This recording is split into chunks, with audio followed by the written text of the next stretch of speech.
Bismillahirrahmanirrahim. Assalamualaikum warahmatullahi wabarakatuh.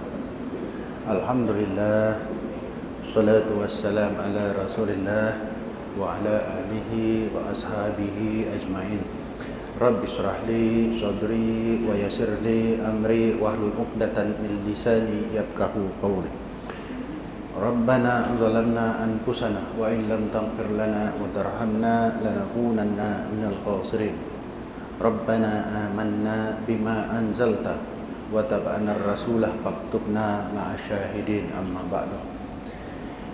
Yang saya hormati pengurusi masjid Tuan Haji Kahar dan seluruh ahli-ahli jawatan kuasanya, tuan-tuan, puan-puan, para jamaah sekalian, alhamdulillah kita merapatkan setinggi-tinggi kesyukuran kerana dapat bertatap dan bersua muka di dalam tempat yang mulia dan yang ditinggikan oleh Allah Subhanahu wa taala. Hari ini sudah masuk 5 Zulqaidah. 5 apa? 5 Zulqaidah. Artinya 5 hari sudah berlalu hari raya. Tapi open house masih ada berjalan. Itulah hadiah yang terindah, nikmat yang terindah diberikan oleh orang-orang yang berpuasa. Sehingga di luar bulan Syawal pun masih ada lagi open house istimewa yang jarang dan boleh dikatakan tidak ada pada agama-agama yang lain. Alhamdulillah. Selepas bulan Syawal, sekarang ini bulan Zulqaidah. Bulan Zulqaidah ini orang-orang sudah sibuk untuk meraihkan ibadat haji, terutama kepada bakal-bakal haji. Sibuklah sekarang. Jadi bulan Zulqaidah termasuk di dalam bulan-bulan haram, ataupun yang dikatakan sebagai bulan suci bagi umat Islam. Jadi Zulqaidah ini dikatakan bulan haram, bukan saja bulan Zulqaidah, termasuklah juga bulan-bulan lain yaitu Zulhijjah, Muharram dan Rajab. Zulqaidah ini berasal daripada perkataan bahasa Arab, dua suku kata, zu qa'adah, daripada zu dan qa'adah.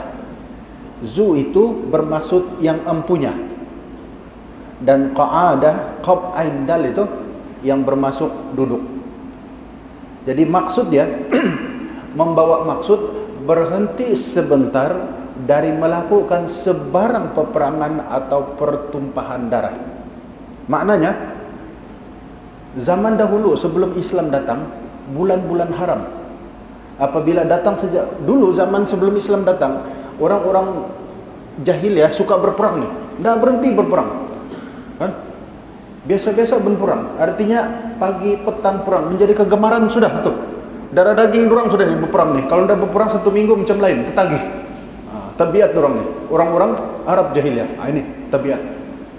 Jadi dengan datangnya Islam mencegah perbuatan-perbuatan yang sebegini dalam diri manusia itu, yang suka bermusuh-musuhan dan suka bergaduh-gaduh. Ini sampai sanggup berbunuh-bunuhan, berebut harta, pangkat, keturunan dan macam-macam. Termasuk berebut bini pun ada. Sanggup bergaduh. Ini orang Arab jahiliyah dulu. Jadi perkataan Zulqaidah ini bermaksud duduk. Jadi bila datang bulan-bulan haram pada zaman jahiliyah, mereka berhenti juga bergaduh itu. Bagusnya. Artinya sebelum datang Islam ada juga bulan-bulan haram ini. Bila datang saja bulan haram, orang-orang jahiliyah yang dulu bergaduh tu katanya ini bulan haram nih, tidak boleh bergaduh. Kalau kau bergaduh ketulahan kau nanti tidak luas rezeki kau, tidak panjang umurmu, dia bilang. Bagus juga, betul juga kan? Manalah tahu betul. Dia pun berhenti bergaduh. Dan apabila Islam sampai, bulan-bulan haram ini diteruskan, yaitulah sebanyak 4 bulan. Yaitulah dinamakan bulan Zulqaidah, bulan Zulhijjah, Muharram dan bulan Rajab. Jadi Zulqaidah ini ialah bulan untuk berehat. Maknanya berehat daripada pergaduhan, peperangan dan sebagainya. Jadi kalau ada di kalangan orang-orang masa kini yang suka bergaduh, yang suka bermasam muka, itu keturunan Arab dulu-dulu tuh. Artinya tidak paham pasal agama. Jadi tuan-tuan, inilah perangai orang-orang Arab yang zaman dahulu ini. Dia boleh duduk tenang nih, tabiat dia suka bergaduh. Nah itulah. Ia juga dikenal sebagai bulan haram kerana pada bulan ini diharam untuk berperang. Itu sebab dia itu. Jadi bulan haram telah disebut di dalam Al-Quran. Dalam Al-Quran disebut nih bulan haram nih. Ya ini 4 bulan itu tadi. Bulan yang disebut.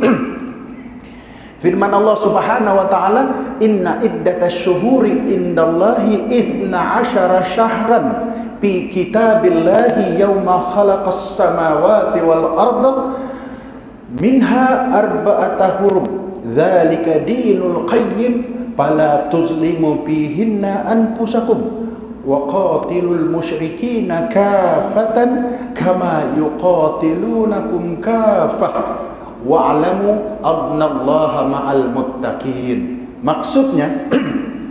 Maksudnya sesungguhnya bilangan bulan-bulan di sisi Allah, yakni di sisi hukum Allah, ialah sebanyak 12 bulan yang telah ditetapkan di dalam kitab Allah semasa ia mencipta langit dan bumi. Maknanya semasa diciptakan langit dan bumi ini, peraturan bulan itu sudah dicukupkan. Bukan 8 bulan, bukan 6 bulan, tetapi dikira 12 bulan itu sebagai 1 tahun. Sudah ditetapkan. Ini di dalam firman Allah Subhanahu wa taala. Di antaranya ada 4 bulan yang dihormati. Nah, itulah bulan yang haram tadi itu. Ketetapan yang demikian itu ialah agama yang betul lurus. Maka janganlah kamu menganiaya diri kamu dalam bulan-bulan yang dihormati itu, yakni dengan melanggar larangannya, dan perangilah kaum kafir musyrik seluruhnya sebagaimana mereka memerangi kamu seluruhnya. Dan ketahuilah sesungguhnya Allah beserta orang-orang yang bertakwa. At-Taubah ayat 36. Nah, jadi tuan-tuan boleh rujuk. Nah, ini keistimewaan bulan haram. Jadi artinya kalau kita di bulan puasa itu, bulan Ramadan sudah kita anggap kan? Nah, ialah dalam 1 minggu hari Jumaat yang paling mulia. Dalam 1 bulan bulan Ramadan yang paling mulia. Tetapi dalam banyak-banyak bulan itu, masing-masing bulan itu ada keistimewaan dia yang tersendiri. Macam kita lah kan. Keistimewaan itu dia doktor, dia satu engineer, satu pakar astronomi. Keistimewaan masing-masing kan. Di antara satu dengan yang lain itu saling bantu-membantu. Pakar astronomi itu kalau sakit, doktor dia cari. Kan? Doktor dia tahu berobat tuh.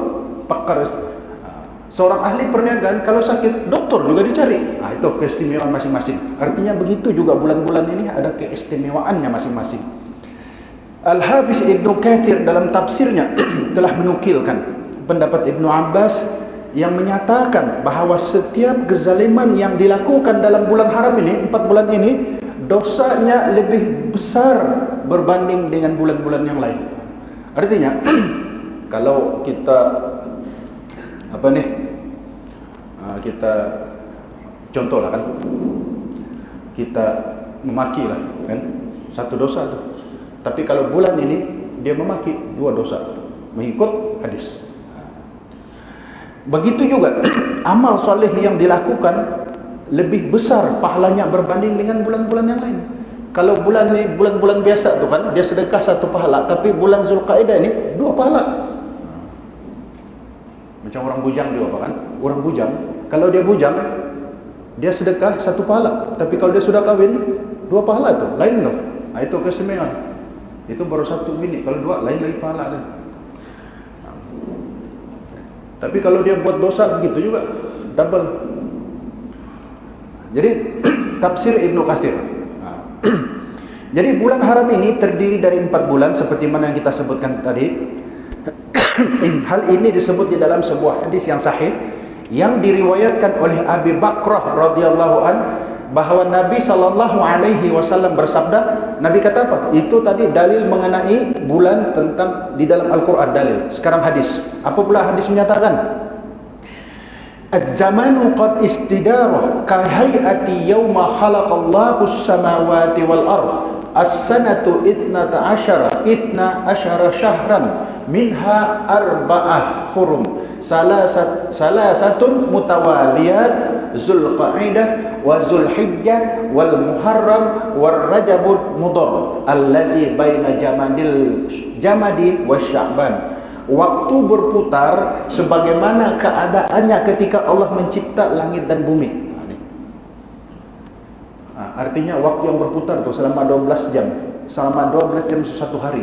Dalam satu hari satu minggu 4 bulan. 4 minggu dalam satu bulan. Dalam satu tahun itu 12 bulan. Maka 12 bulan itu, masa itu berputar sebagaimana ketika Allah mencipta langit dan bumi itu. Satu tahun terdiri daripada 12 bulan. Darinya terdapat 4 bulan yang haram. Iaitulah 3 darinya mengikut turutan Zulqa'dah, Zulhijjah.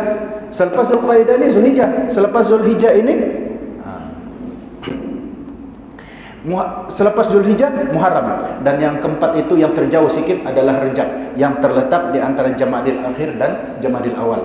Hadis riwayat Bukhari, nomor hadis 4054. Jadi tuan-tuan boleh rujuklah. Jadi tuan-tuan, bulan ini dinamakan, artinya keistimewaan bulan Zulqa'dah ini termasuk bulan-bulan haram ini, ada dalil sama ada dari Al-Quran dan hadis yang menyatakan keistimewaan bulan Zulqa'dah ini. Walaupun keistimewaan dia tidak setinggi keistimewaan di dalam bulan Ramadan, tetapi sekurang-kurangnya ada keistimewaannya. Ada sumbangan dia kepada manusia. Jadi bulan ini dinamakan haram kerana pada bulan ini diharamkan berperang, yang pertama. Yang kedua, dia adalah bulan yang suci, di mana Allah Subhanahu wa taala mengharamkan sebarang kezaliman, dan setiap kezaliman yang dilakukan oleh dosanya adalah lebih besar dari bulan-bulan yang lain. Macam kita bincang tu tadi. Jadi pada bulan ini juga dianjurkan untuk mempertingkatkan amalan. Jadi bulan ini Zulqa'dah, Islam mengajarkan kita, Nabi mengesyorkan, menggalakkan kita supaya amalan kita itu dipertingkatkan pada bulan Zulqa'dah ini. Ada orang dia satu bulan berhabis tu, bulan Ramadan tu kan, hantam Quran satu juzuk Quran itu. Habis bulan Ramadan rehat dia 12 bulan. Nanti jumpa tahun depan lagi baru dia hantam lagi satu juzuk, 30 juzuk. Tidak kena juga. Artinya kita ni baca Al-Quran walaupun sedikit tetapi berterusan. Itu lagi baik. Kan? Macam kita lah sekali dia baca Al-Quran kan, 1 juzuk, 2 juzuk, dia rehat 6 bulan. Nanti ujung tahun baru dia sambung lagi. Itu tidak betul juga. Kita tidak tahu yang 6 tahun, 6 bulan, 3 bulan, 12 bulan tu kita sempatkan ataupun tidak. Itu. Jadi pada bulan ini juga kita dianjur untuk mempertingkatkan amalan. Antara amalan-amalan yang digalakkan untuk kita amalkan ialah yang pertama di bulan Zulqa'dah ini memperbanyakkan puasa. Puasa kita perbanyakkan, puasa sunat maksudnya. Sabda Rasul sallallahu alaihi wasallam, Nabi bersabda, puasa yang paling afdal selepas bulan Ramadan adalah puasa pada bulan Muharram, dan paling afdal selepas solat fardu adalah solat malam. Artinya nih, bulan ni macam juga kita sembahyang lah, kan? Selepas 5 waktu yang afdal nih, yang wajib nih, fardu ain wajib. Selepas itu apa lagi yang afdal? Ba'diyah kah? Qabliyah kah? Tidak. Tetapi yang afdal adalah solat malam, qiyamul lail, itu lagi afdal. Itu diterangkan, disebut di dalam hadis. Jadi tuan-tuan, hadis riwayat Muslim, Riyadhus Shalihin, kitab Fadail 117. Jadi kelebihan bulan Muharram ini dia mempunyai beberapa kelebihan berbanding dengan bulan-bulan yang lain. Antaranya Allah akan menggandakan setiap amalan yang kita lakukan. Macam kita sebut tadi itu. Untuk itu sama-sama kita mempertingkatkan amalan kita, seperti solat sunat. Solat sunat nih tuan-tuan, solat sunat dia merupakan solat sunat ini merupakan pelengkap amalan fardu kita, solat sunat. Macam juga puasa sunat, puasa wajib hari itu. Puasa yang sunat ini merupakan pelengkap kepada kekurangan dan kebocoran yang ada pada puasa-puasa yang wajib tempoh hari yang sebulan. Macam kita sembahyang tadi, selalu saya sebut. Bermula daripada kita angkat takbiratul ihram, Allahu Akbar, sampai kita bagi salam, kira-kira khusyuk tak? Tidak kita ingat apa-apa? Kira-kira banyak ingat tuan, banyak betul kita ingat tuan. Jadi kita sentiasa berharap agar amalan-amalan sunat kita menjadi pelengkap kepada amalan fardu yang terkurang. Seperti mana hadis qudsi. Kita tengok. Hadis qudsi menyatakan, inna awwala ma yuhasabun nasu bihi yaumal qiyamah min a'malihim as-shalah. Sesungguhnya amalan yang dihitung bagi manusia di hari kiamat ialah solat. Kita bangun-bangun jadi pada mahsyar, pertama soalan adalah sembahyang. Sembahyang, bukan zakat, bukan puasa, bukan sedekah, sembahyang dulu. Qala yaqulu rabbuna jalla wa azza li malaikatihi wa huwa a'lamu unzuru fi salati abdi. Baginda bersabda, Allah Subhanahu wa taala berfirman kepada malaikatnya sedang dia lebih mengetahui. Lihatlah pada solat hambaku ini, adakah ia telah disempurnakan atau masih kurang? Contoh maghrib tadi bahkan dia tengok, wahai malaikat, coba kau tengok sembahyang dia ni, okey-kah? Sempurnakah? Kurangkah? Dia bilang. Saja dia mau tanya tu kan, pasal dia tahu sudah ni. Yang Allah bertanya ini sebenarnya untuk menjadikan satu bahan cerita untuk kita baca, kan? Macam kita tengoklah budak-budak makan gula-gula kan? Kita tanya, makan apa tu? Tahu sudah ditanya lagi makan gula-gula, kan? Jadi orang bilang kalau budak tu tahu apa baca, tahu sudah tanya lagi. Tapi kenapa kita tanya? Itulah kata budi bahasa budaya kita. Artinya sajalah memberitahu bahawa inilah firman Allah kepada malaikatnya untuk memberitahu kepada manusia yang buat begini balasannya. Tengok. Lihatlah kepada solat hambaku ini, adakah ia telah disempurna ataupun masih kurang? Okey. Sekiranya sudah sempurna, tulislah sempurna.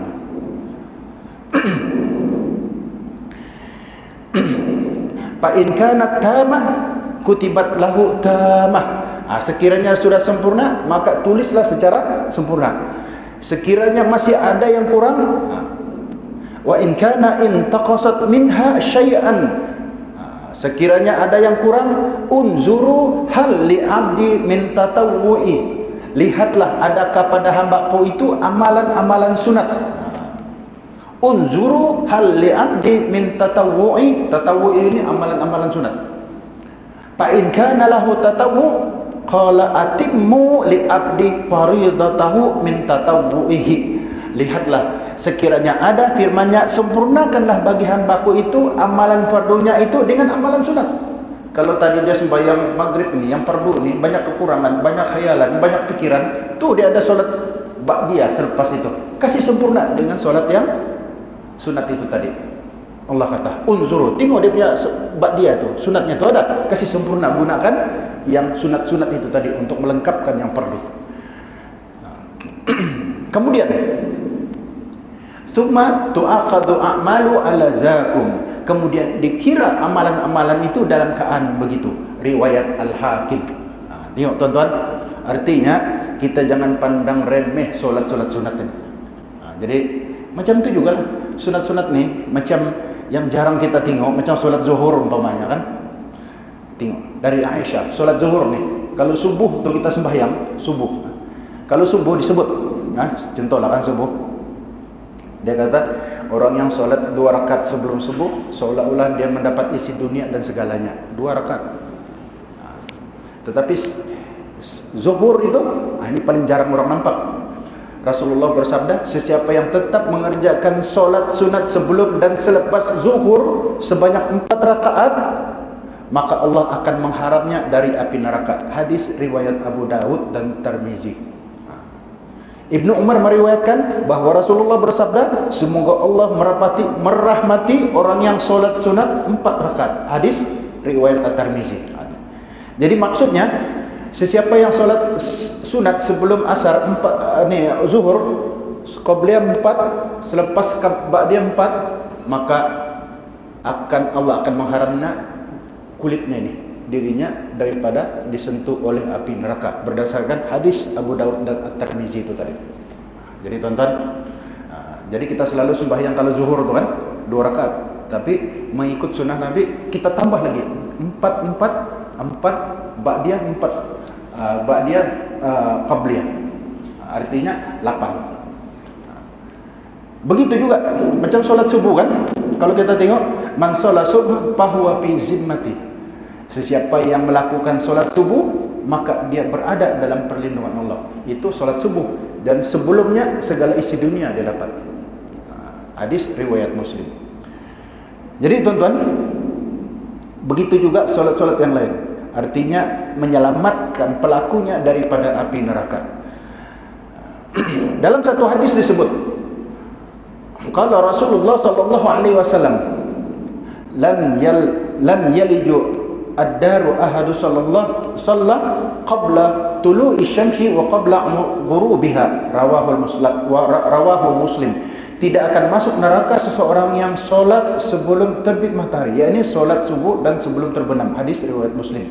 Maknanya seseorang mukmin yang mengerjakan solat subuh selama 40 hari secara berjamaah, sabda Nabi, secara berjamaah 40 hari akan diberi Allah Subhanahu wa taala dengan kebebasan. Apa kebebasan? 40 hari dia berjamaah nih. Sama ada di masjid ataupun di rumah. Nak kira. Satu, dibebaskan daripada api neraka, dan dibebaskan daripada sifat-sifat nifak ataupun sifat munafik. Jadi tuan-tuan, itu qabliyah. Yang paling masyhur inilah rakaatan al-fajr khairun minad dunya wa ma fiha. Dua solat fajar itu nilainya lebih baik dari segala isi dunia, dari dunia dan segala isinya. Jadi tuan-tuan, kita tengok inilah di antara kelebihan solat-solat sunat yang dilakukan pada bulan Zulqaidah ini. Jadi Allah Ta'ala memperingatkan kita, khususnya bagi orang yang ingin menunaikan haji itu pada tahun ini, pertama diingatkan supaya menahan diri dari melakukan pelbagai kerosakan, apa semua itu kan, pelbagai kezaliman, menahan diri daripada sabar. Yang kedua, elakkan daripada pertengkaran. Mau pergi haji ini kan? Kau tengok. Jadi kalau orang mau pergi haji, kursus, seminar, tahanlah. Artinya jangan sikit-sikit suka pemarah, suka mengeluh. Itu elakkan daripada itu. Sebab perbuatan-perbuatan itu, kalau kita tidak dapat tahan semasa di sini, di sana nanti di tanah haram itu lagi banyak cabaran dia. Artinya kalau dia tidak dapat ditahan di sini, di sana lagi dia tidak dapat tahan diri dia tu. Itulah kesabaran. Jadi itulah pentingnya kursus seminar yang ada nih sebelum kita pergi haji, untuk membangkitkan, menggalakkan rasa supaya menahan sabar dimanapun kita berada, terutama di tanah haram. Jadi tuan-tuan, antara keutamaan bulan Zulhijjah itu lagi ialah seluruh umrah yang dilakukan oleh Rasul sallallahu alaihi wasallam ialah pada bulan tersebut. Maknanya Nabi sallallahu alaihi wasallam, kalau disebut di dalam hadis ini, Nabi hanya mengerjakan umrah pada bulan Zulqaidah saja. Kalau ikut hadis ni. Tengok, kita tengok hadisnya. I'tamara arba'u umarin fi Zulqaidah haitsu radduhu wa min al-qabil umrata al-Hudaybiyah wa umratan fi Zulqaidah wa umrata ma'al haji. Rasulullah sallallahu alaihi wasallam melaksanakan umrah sebanyak 4 kali. Maknanya dalam kehidupan Rasulullah 4 kali dia dibuat, kalau ikut hadis ni. Yang pertama, umrah ketika kaum musyrikin menghalangi baginda untuk pergi naik umrah. Itu pertama. Yang kedua, umrah pada tahun berikutnya, yaitu umrah semasa Al-Hudaybiyah. Ada perjanjian kan? Dia dilarang, ditahan orang Quraisy, ada perjanjian. Perjanjian Al-Hudaybiyah, barulah mereka itu dapat masuk ke Mekah untuk menunaikan umrah. Yang ketiga, umrah pada bulan Zulqaidah. Ini. Yang keempat, umrah ketika baginda ingin menunaikan haji. Itulah.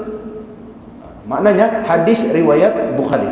Jadi tuan-tuan, Nabi kalau kita tengok sebenarnya kalau ikut hadis ni 4 kali saja Nabi mengerjakan umrah.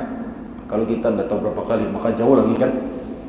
Lebih pun 10 kali. Haji pun sampai 2-3 kali. Itu baguslah dah keistimewaan.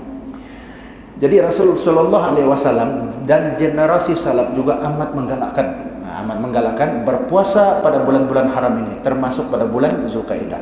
Jadi di mana Nabi sallallahu alaihi wasallam mengingatkan afdalus siyam ba'da Ramadan syahrul Muharram. Sebaik-baik puasa selepas Ramadan ini bulan Muharram. Wa afdalus salat ba'dal faridah salatul lail. Dan sebaik-baik solat selepas fardu, solat fardu ialah salatul lail, solat malam. Tengok tuan-tuan.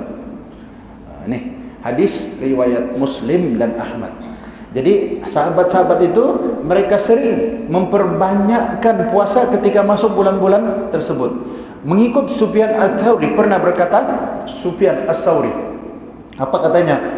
Ashhuril haram uhibbu ila an asumu minha. Pada bulan-bulan haram ini aku lebih gemar berpuasa di dalamnya. Kitab Lataiful Ma'arif oleh Ibnu Rajab. Jadi dalam 4 bulan haram ini mereka lebih gemar untuk berpuasa, karena bulan-bulan yang suci yang diharamkan untuk berperang kalau dulu-dulunya sampai sekarang, dan bulan-bulan yang mendapat sampai gandaan 2 kali ganda. Jadi antara peristiwa yang berlaku dalam bulan Zulkaidah ini banyak peristiwa tuan-tuan, macam juga puasa bulan Syawal, banyak peristiwa-peristiwa yang berlaku. Dan di dalam bulan Zulkaidah juga peristiwa yang pernah berlaku bulan ini ialah peperangan Bani Quraizah. Peperangan Bani Quraizah ini ialah berlaku pada tahun 5 Hijrah. Setelah tentera Al-Ahzab yang telah ditewaskan, maka malaikat Jibril alaihissalam telah memberitahu Rasulullah sallallahu alaihi wasallam bahwa Allah telah memerintahkan Nabi agar pergi ke perkampungan Bani Quraizah. Baru saja habis perang Al-Ahzab nih, pulang baju pun belum sempat tukar lagi. Malaikat telah membisikkan, dia bilang, kau pergi ke kampung Bani Quraizah. Itu yang dinamakan peperangan Bani Quraizah.